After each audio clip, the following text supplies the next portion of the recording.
On va découvrir à présent le travail de Noémie Lemeur. Bonjour Noémie. Tu es bien là, je vais déjà te présenter, hein. Tu as présenté ton mémoire de master en design textile à l'Académie royale des beaux-arts, École supérieure des arts de Bruxelles, en juin 2020. Et son titre, c'est Le chanvre, histoire et évolution de la fibre au textile, le cas de la filière chanvre en Wallonie. Et tu as eu comme promotrice Alice Finiciu, qui est docteur en architecture et philosophie et professeure à l'Arba ESA de Bruxelles, où elle dirige le master en design urbain. Noémie, on t'écoute pendant 3 minutes et puis on aura le plaisir d'échanger ensemble. Bonjour à tous, merci de me recevoir. Alors, moi, je me suis intéressée à la fibre de chanvre durant mon projet de master en design textile à l'Académie des Beaux-Arts. Mon intérêt s'est porté sur cette matière parce que je cherchais à employer une fibre qui soit à la fois naturelle, écologique et locale. Et il se trouve que le chanvre rentrait bien dans ces trois catégories. Il faut savoir que le chanvre est en fait une plante qu'on sait exploiter dans de nombreux secteurs, qui a ce que j'appelle un haut potentiel écologique, puisqu'elle ne nécessite pas ou peu de pesticides ou d'herbicides lorsqu'elle pousse. Elle est également naturellement antifongique et on sait l'exploiter dans un secteur industriel de la racine jusqu'aux feuilles. À savoir, on sait l'employer dans l'alimentaire, on sait l'employer également dans le secteur textile, on sait l'employer pour tout ce qui est la pharmacopée ou encore l'isolation de bâtiments, la construction. Enfin, les domaines d'application sont vraiment, vraiment multiples. Et ce qui m'a intéressée, c'est de voir à quel point en fait, cette plante était aussi peu développée, à quel point on ne la retrouvait pas tant que ça sur un paysage de production textile européen et local. Malgré le fait qu'il y ait pas mal d'agriculteurs qui la cultivent. Et c'est à partir de ces questionnements que j'ai décidé de mener une sorte d'enquête et de vraiment remonter toute la filière chanvre textile afin de comprendre quels étaient les différents modes de transformation de cette matière, quelle était la façon dont on pouvait l'exploiter et également comment est-ce que moi j'avais la possibilité de travailler avec. Malheureusement, au début de mon projet, en janvier 2019, il y a eu la faillite de l'usine de défibrage située à Marlois, qui était un petit peu la première étape pour donner une valorisation au chanvre industriel wallon. Et à la suite de cette faillite, le nombre d'hectares cultivés en Wallonie de chanvre a fortement chuté. C'est pourquoi je me suis aussi intéressée à ce cas-ci, dans le sens où j'ai rencontré différents acteurs de la filière et j'ai pu les interroger et mener une forme d'enquête afin de comprendre quels étaient les différents éléments qui avaient amené à l'arrêt de la production à Marlois et puis la faillite de cette usine. Et pourquoi est-ce que le secteur chanvre actuel textile était si peu exploité. Voilà. Merci, merci beaucoup Noémie. Je précise que tu as été l'invitée de Fabienne Van de Merch dans Les Éclaireurs. C'était samedi dernier, le 24 avril à 13 h. Et la bonne nouvelle, c'est que tous ceux qui ne t'ont pas entendu peuvent réécouter l'émission sur la plateforme Ovio de la RTBF. Et n'hésitez pas, on va retrouver évidemment Noémie dans quelques instants, à déjà poser toutes vos questions dans le fil de la conversation. Alors, ta promotrice n'est pas là ce matin et donc je vais appeler immédiatement Marie Poc, la présidente du jury, à bien vouloir nous rejoindre. Quelle a été la position du jury par rapport à ce travail, Marie? Alors, on a été encore une fois impressionnés par la qualité du mémoire, d'abord par la rigueur dont Noémie a fait preuve dans ses recherches. C'est à la fois une enquête sur le terrain, ce qu'on a beaucoup apprécié aussi, et à la fois une recherche plus théorique sur le chanvre, sur l'histoire du chanvre, sa culture, mais aussi sur l'échec finalement de son exploitation en Belgique. Je trouve que c'est très courageux d'avoir pu aussi montrer les limites.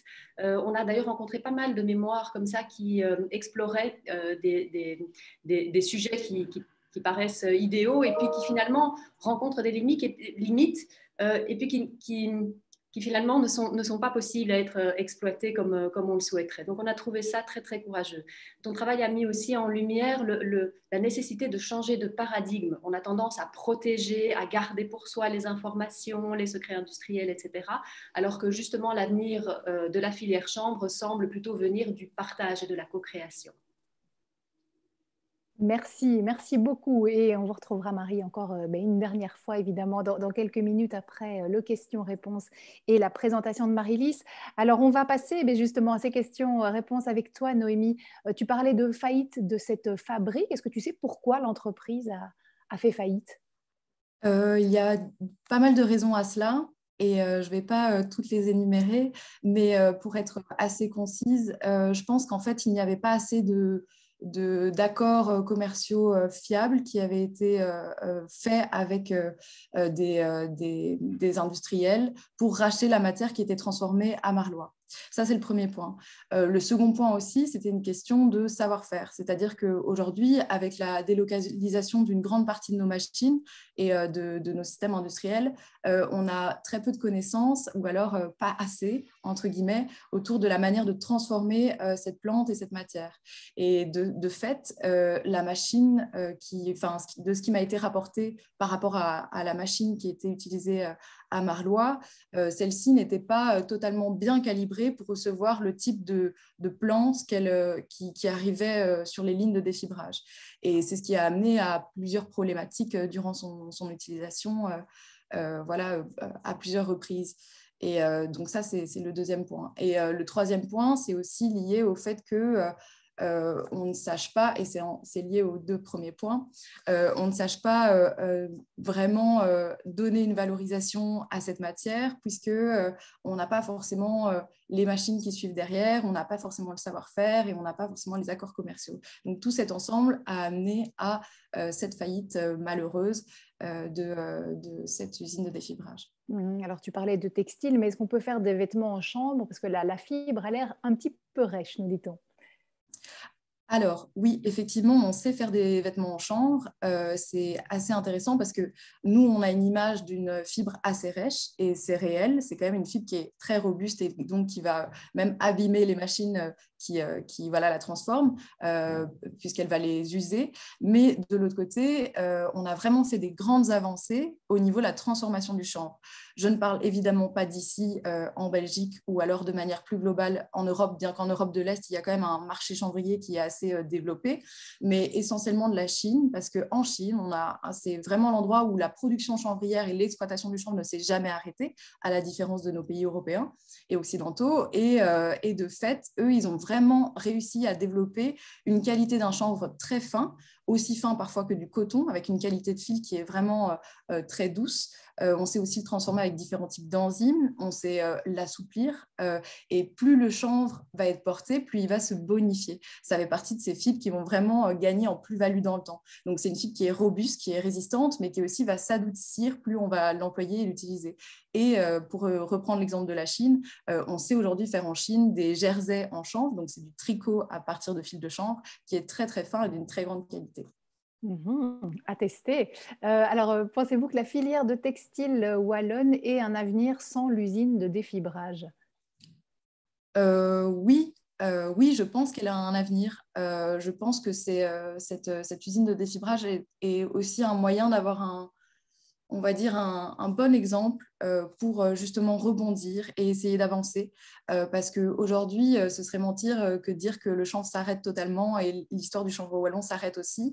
Il y a encore des acteurs qui cherchent à faire perdurer cette filière. Il y a encore des acteurs qui cherchent aussi à valoriser cette matière et à valoriser le chanvre wallon.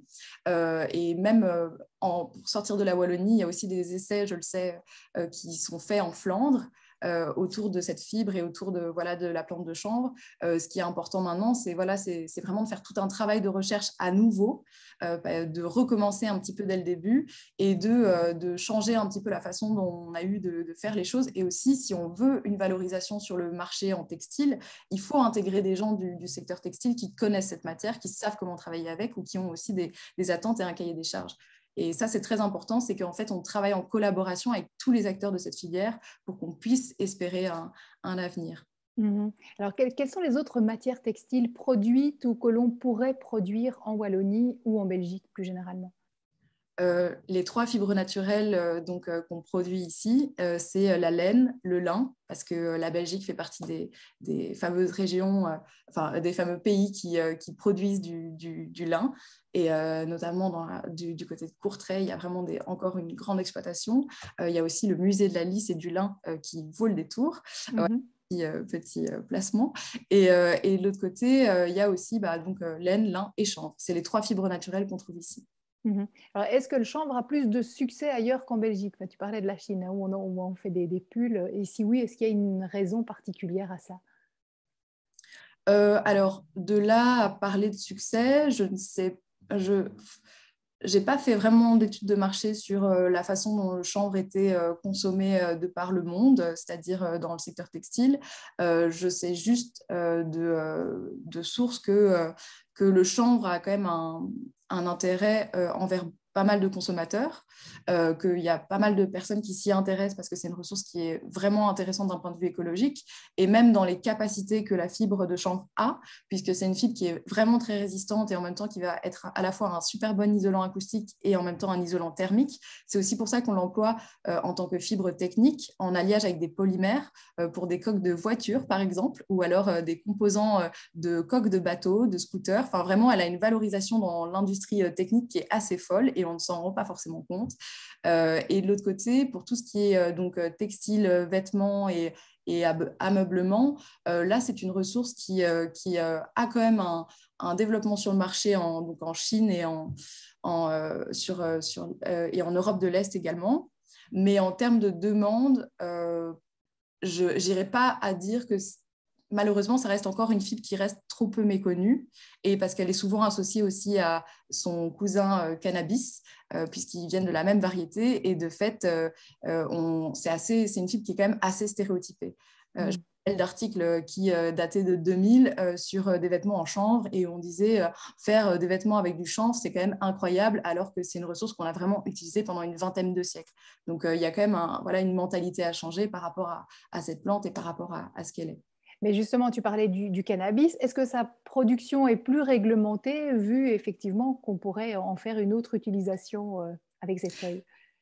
Effectivement, la production de chanvre est très, très, très réglementée. C'est-à-dire qu'il y a vraiment tout un cahier des charges à suivre pour produire du chanvre et en quantité, que ce soit en petite quantité ou en quantité industrielle.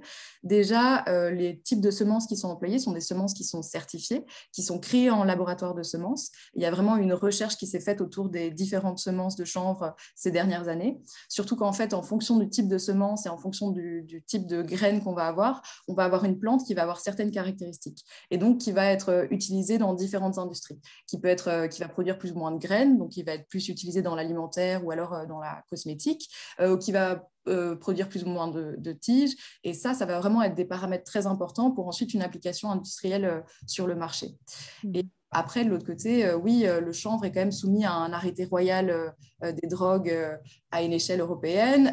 Il est soumis aussi à différentes législations à échelle régionale et à échelle nationale. Et donc, de fait, c'est une plante qui va avoir beaucoup de barrières, entre guillemets, avant qu'il y ait des changements au niveau de son exploitation. C'est quelque chose de très, très, très régulé, très regardé. Oui, c'est ça. On nous demande vers quel type de production pourrait-on s'orienter avec ce matériau, puisqu'on constate la difficulté de l'exploiter et les coûts de transformation qui sont élevés. Et du coup, il y a une autre question qui est arrivée, voilà, et donc difficilement concurrentielle. Le challenge est donc important. Tu confirmes? Le challenge est important. En effet.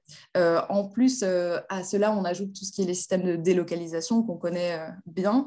Et par exemple, pour le secteur textile, c'est très compliqué de venir implanter une fibre qui soit locale, qui soit transformée ici et qui soit du début jusqu'à la fin. Donc, ça représente énormément d'étapes et dont, en fait, au final, on arrive à un coût de produit qui soit très, très, très élevé. Ça, c'est vraiment un enjeu. Mais de l'autre côté, il faut aussi voir dans quel secteur on va l'implémenter.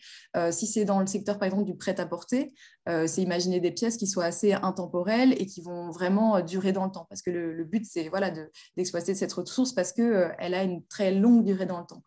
C'est aussi d'imaginer de sensibiliser le consommateur. C'est aussi voilà, toutes les thématiques et toutes les choses auxquelles on est confronté aujourd'hui dans le monde de l'industrie textile et dans la production industrielle à grande échelle. Alors, on nous demande si c'est du fil de chanvre qu'on voit derrière toi. Oui, oui, c'est du fil de chanvre. Je vais faire un petit plan. C'est du fil de chanvre qui, normalement, viendrait de Roumanie. Le seul problème qu'on a, c'est que je n'ai pas de certification de cette réalité parce que voilà, il y a toute une problématique qu'on a actuellement aujourd'hui avec les filatures. Pour filer le chanvre, il faut un certain type de filature. Et ces filatures, on n'en trouve plus dans notre partie d'Europe de l'Ouest. Donc, il en existe encore en Europe de l'Est, a priori. Sauf que derrière, on ne sait pas quelles sont les conditions de travail. On n'a pas de transparence par rapport aux usines. Et c'est vraiment un combat. Et moi, c'est aussi à travers ce mémoire que j'ai essayé de communiquer autour de ça. Le combat à la transparence par rapport aux différentes transformations de la matière et pour aussi valoriser les acteurs qui sont derrière chaque étape de réalisation de la matière et de les montrer et de leur faire, honneur et en même temps je me suis un peu perdue dans ma phrase, mais de valoriser au maximum. Et voilà. Et une dernière petite question, Noémie. On nous demande si tu as personnellement envie de continuer de travailler la fibre de chanvre afin de, pourquoi pas, devenir une experte dans ce domaine. J'aimerais. En vérité, je continue un petit peu de travailler avec. Et je suis super heureuse de travailler avec cette matière et surtout de rencontrer toutes les personnes qui sont autour, qui continuent d'avancer et de travailler avec ou alors de vouloir l'exploiter ou de vouloir l'implémenter dans différents projets. Et voilà, j'appelle toutes les personnes qui se sentent concernées ou qui ont envie de travailler avec le chanvre à venir peut-être me contacter pour qu'on puisse créer une forme d'échange et de partage et de communauté. Et j'espère que ça va continuer. Moi, personnellement, je vais continuer de travailler avec le chanvre parce que je pense que c'est une ressource qui vaut le coup et qui va s'imposer petit à petit sur le marché, ou du moins j'espère. Merci Noémie. Ton enthousiasme est communicatif. En tout cas, merci beaucoup.